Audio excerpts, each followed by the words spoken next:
이강인의 기술로 음바페의 자세가 한순간에 바뀌다. 이렇게 뛰어난 선수였나? 프랑스 언론은 어떻게 평가했나? 파리 생제르맹, PSG, 위 루이스 엔리케 감독이 이강인의 기량을 극찬했다.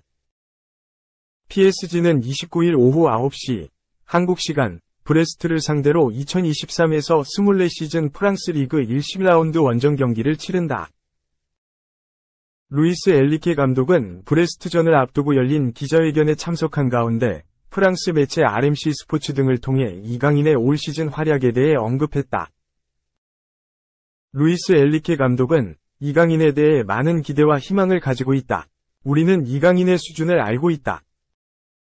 이강인은 볼을 빼앗기지 않고 드리블 능력을 통해 수적 우위를 만들어낸다. 공격과 수비에서 모두 신체적인 능력이 매우 뛰어난 선수라고 전했다. 특히 이강인은 다재다능할 뿐만 아니라 우리에게 많은 것을 가져다 줄 수 있다. 이강인은 오른쪽이나 왼쪽 윙어, 중앙 미드필더, 펄스 9으로 활약할 수 있다. 감독 입장에서 매우 만족스러운 일이다. 이강인이 다재다능함은 차이를 만들 수 있다. 는 뜻을 나타냈다. 이강인은 지난 26일 열린 AC 밀란과의 2023에서 24시즌 유럽축구연맹 우에파 챔피언스리그 F조 3차전에서 PSG 데뷔골이자 자신의 우에파 챔피언스리그 데뷔골에 성공하며 PSG 위 3에서 0완승 주역으로 활약했다. 이강인은 올 시즌 부상과 대표팀 소집으로 인해 PSG에서의 활약이 적었던 가운데 PSG에서 프랑스 리그 1 3경기, 우에파 챔피언스리그 2경기에 출전 중이다. 이강인은 PSG에서 치른 리그 1 3경기에선 모두 선발 출전한 반면 우에파 챔피언스리그 2경기에선 모두 교체 출전했다. PSG는 올 시즌 프랑스 리그 1에서 5승 3무 1패, 승점 18점, 위 성적으로 리그 3위를 기록 중이다. 우에파 챔피언스리그에선 2승 1패, 승점 6점, 위 성적으로 F조 선두에 올라있는 가운데 PSG는 이강인의 출격과 함께 리그 1경기를 앞두고 있다. 이강인은 최근 PSG에서의 적응력도 주목받고 있다. 프랑스 매체 르파리지앵 등 현지 매체는 28일 이강인의 성격과 경기력은 라커룸에서 높게 평가받는다. PSG에 합류하기 이전에 스페인 프리메라리가의 발렌시아와 마요르카에서 뛰었던 이강인은 스페인어를 구사할 수 있고 팀에 잘 적응하고 있다며 이강인은 내성적인 성격이 아니다. 마르키뉴스, 하키미와 매일 의사소통을 하고 있고 유머 감각을 보여준다.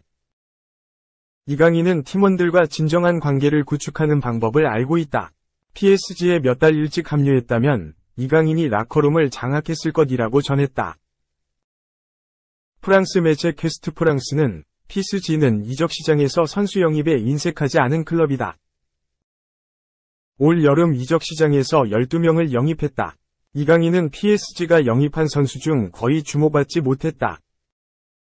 하지만 이강인은 PSG 합류 3개월 만에 팀에서 필수적인 선수가 됐다며 이강인은 음바페와 유니폼 판매 경쟁을 펼칠 정도로 파리 대중의 사랑을 받고 있는 선수라고 언급했다. 10년에서 15년 뛰고 싶다. 벨링엄. 엘클라시코 멀티골 폭발. 레알 바르사의 2에서 1짜리 역전승. 앞으로 10년에서 15년 더 레알 마드리드에서 뛰고 싶다. 정말 행복하다. 레알 마드리드에서 뛰면서 선수로서 100% 성장을 이뤘다. 안첼로티 감독 아래에서 뛰는 게 편안하다. 지금의 내 포지션도 마찬가지다. 레알 마드리드는 날 자유롭게 뛸 수 있도록 만들어주는 팀이다. 주드 벨링엄 ESPN. 주드 벨링엄이 첫 번째 엘클라시코에서 멀티골로 팀 역전승을 이끌었다. 단 2개의 슈팅으로 원샷 원킬 본능을 발휘하며 바르셀로나를 무너뜨렸다. 레알 마드리드는 29일 한국 시간 스페인 바르셀로나 에스타디 올림픽 루이스 컴파니스에서 열린 바르셀로나와 2023에서 24시즌 프리메라리가 11라운드 엘클라시코 원정 경기에서 2에서 1로 이겼다.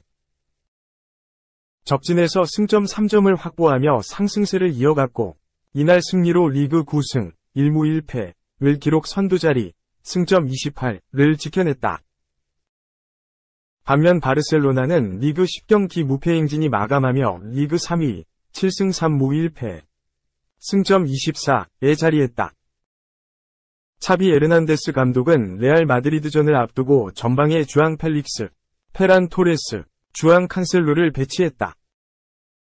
허리엔 긴도안, 가비, 로페스를 배치했다. 포백은 알레한드로 발데, 이니고 마르티네스, 안드레아스 크리스텐센.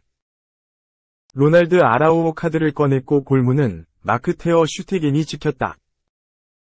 핵심 미드필더 페드리, 프랭키 더 용은 부상으로 빠졌고 돌아온 쿤데와 레반도프스키는 벤치를 지켰다.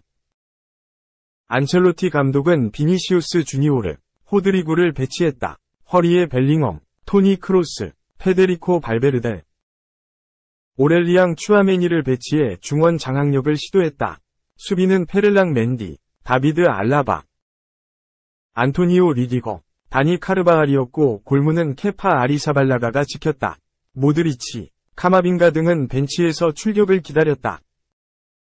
바르셀로나는 홈에서 레알 마드리드를 압도하려고 했다. 빈도안이 볼을 낚아채 공격을 전진했다. 계획은 맞아떨어졌고 전반 초반에 선제골로 포효했다. 빈도안이 오른발로 가볍게 밀어넣어 레알 마드리드 골망을 뒤흔들었다. 알라바가 태클을 시도했지만 빈도안의 집중력이 더욱 빛났다. 빈도안이 먼저 엘 클라시코 데뷔전에서 득점포를 가동했다. 바르셀로나는 흔들린 레알 마드리드를 계속 공격했다. 크로스가 박스 앞에서 볼을 컨트롤하다가 빼앗겼는데 로페스가 곧바로 슈팅했다. 골대를 맞고 튕겨나왔지만 레알 마드리드 간담을 서늘케 하기에 충분했다. 바르셀로나는 전반 28분 펠릭스가 유려한 개인기로 리디거를 제쳐냈다. 골대 바로 앞까지 드리블하며 전진했다. 케파 아리사발라가 골키퍼와 1대1로 마주할 뻔했지만 카르바할 태클에 막혀 아쉬움을 삼켰다. 이후에도 펠릭스를 중심으로 동료들과 연계 플레이, 위협적인 슈팅으로 레알 마드리드를 압박했다. 레알 마드리드는 전반 38분 카르바할 슈팅으로 분위기 반전을 꾀했다. 하지만 이렇다 할 공격을 만들지 못했다. 전반전은 바르셀로나의 1에서 0으로 앞선 채 종료됐다. 양팀 모두 5개의 슈팅을 시도했는데 유효 슈팅은 빈도안이 터뜨린 골 하나뿐이었다. 레알 마드리드는 후반전에 동점골 고비를 당겼다. 바르셀로나 실수를 놓치지 않았다. 크리스텐센이 걷어낸 공을 발베르데가 낚아챈 뒤 침투하는 호드리구에게 연결했다. 호드리구의 슈팅으로 반전을 꾀했지만 아쉽게 빗나갔다. 바르셀로나는 세트피스로 레알 마드리드 골망을 조준했다. 마르티네스가 헤더 슈팅을 시도했는데 골대를 강타했다. 아라우오 슈팅까지 케파 아리사발라가 골키퍼 선방에 막혔다. 하지만 연이은 공격의 분위기를 계속해서 이어갔다. 레알 마드리드는 벨링엄을 중심으로 공격했다. 호드리구, 비니시우스가 전방에서 유려한 모습을 보이기도 했다. 이후 칸셀로가 슈팅을 시도했으나 유효 슈팅으로 연결되진 않았다. 하지만 바르셀로나가 주도권을 놓치지 않았다. 안첼로티 감독은 분위기 반등을 위해 모드리치와 호셀로를 투입하며 반격을 노렸다. 차비 감독은 토레스 대신 레반도프스키를 투입했다. 레알 마드리드 반환점은 후반 23분이었다. 코너킥에서 가비가 볼을 걷어냈는데 벨링엄 발에 걸렸다. 벨링엄이 오른발 중거리 슈팅을 시도했는데 그대로 골문 구석으로 빨려 들어갔다. 레알 마드리드와 바르셀로나 스코어는 1에서 1. 차비 감독은 오리올 로메오, 하피냐, 라민 야마를 투입해 고삐를 당겼다. 교체로 들어온 레반도프스키도 위협적인 슈팅을 날렸지만 득점이 되지 못했다. 역습 상황에서도 야말 하피냐의 합작 플레이가 나왔으나 오프사이드로 무산됐다. 레알 마드리드는 후반 42분 비니시우스 패스가 박스 안 호셀루에게 전달됐다. 하지만 바르셀로나 수비에 막혀 유효 슈팅이 되지 못했다. 운명의 추가 시간 4분 2 주어진 무렵 1분 2 지나갔을 때쯤 승리의 여신이 레알 마드리드에게 미소 지었다. 모드리치 볼 터치 이후 벨링엄 앞에 볼이 떨어졌다. 벨링엄은 오른발로 가볍게 밀어 넣으며 바르셀로나 수비벽을 뚫었다. 곧바로 기쁜 세리머니로 환호했다. 바르셀로나가 막바지 동점골을 노렸지만 경기는 레알 마드리드의 역전승으로 끝났다. 스페인도 마찬가지 반응이다. 스페인 매체 마르카 외부의 말들이 많았지만 레알 마드리드 고위층 생각에 변함이 없다. 외부에서 나오는 말과 글이 레알 마드리드에겐 더는 중요하지 않은 것처럼 보인다. 이번에도 9번 스트라이커 영입 생각을 갖고 있지 않다. 아무것도 바뀌지 않았다. 바이에른 뮌헨으로 떠난 해리 케인은 잊어버리고 아무것도 바꾸지 않을 것이라고 확신하냈다. 이것으로 충분하다는 생각이다. 모두가 카림 벤제마가 레알 마드리드를 떠난 후 킬리앙 음바페의 영입을 요구했지만 레알 마드리드의 메시지는 동일했다. 벨링엄이 참고 요소가 될 거라고 알렸다. 카를로 안첼로티 감독은 놀라운 자신이 원하는 선물을 기대하고 휴가를 떠났고 해리 케인이라는 이름이 있었다고 확신한다. 하지만 케인은 레알 마드리드에 오지 않았다. 사실 레알 마드리드 보드진들은 해리 케인의 영입 가능성을 애초부터 받아들이질 않았다. 내부 토론은 일주일도 못 가서 폐기됐다. 이런 시점에서 벨링엄이 득점왕이 될 것이라고 기대한다는 건 진실을 놓치고 있는 것이다. 하지만 레알 마드리드는 벨링엄이 줄 수 있는 것을 전적으로 신뢰한 것은 사실이다. 벨링엄을 포함해 호셀루, 브라힘, 비니시우스, 호드리구가 있다. 안첼로티는 자신이 가진 것을 가지고 상황을 만들어내는데 능한 감독이다. 안첼로티는 호셀루의 지원을 받아 최고 버전의 벨링엄을 보여줄 수 있는 완벽한 위치를 찾아냈다. 몇 달간은 비니시우스도 없었다.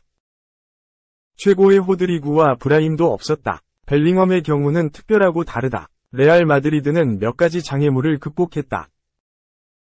벨링엄이 카림 벤제마를 있게 만들 것이다라고 클럽 내부의 몇몇 의견은 단합했다. 우리는 그들 결정에 동의해야 한다. 벨링엄은 레알 마드리드에서 연속으로 골을 넣고 있다. 유효 슈팅, 블로킹, 지역 내 패스, 파울 수 부문 2위에 올랐다. 안첼로티의 다이아몬드 포메이션 아래에서 벨링엄이 새로 태어나고 있다고 알렸다. 맨체스터 유나이티드 폴 스콜스는 주드 벨링엄의 나이와 짧은 커리어 동안 이룩한 성과가 저희가 본 어떠한 것보다 더 낫다고 생각한다. 그는 버밍엄에서 선수 생활을 시작했고 이후에 도르트문트로 이적을 결정했다. 이후 몇 년간 일어난 일을 본다면 그에게 옳은 일처럼 보인다. 벨링엄 입장에서 레알 마드리드는 정말 대담한 이적이다. 하지만 벨링엄은 정말 많은 재능을 갖췄고 추진력과 결단력이 있는 선수다. 아무것도 그를 당황시키지 않는 것 같다. 그는 현재 가장 거대한 클럽 중 하나인 레알 마드리드로 이적했고 마치 버밍엄에서 뛰던 시절처럼 경기를 하고 있다. 그만큼 정말 눈에 띈다.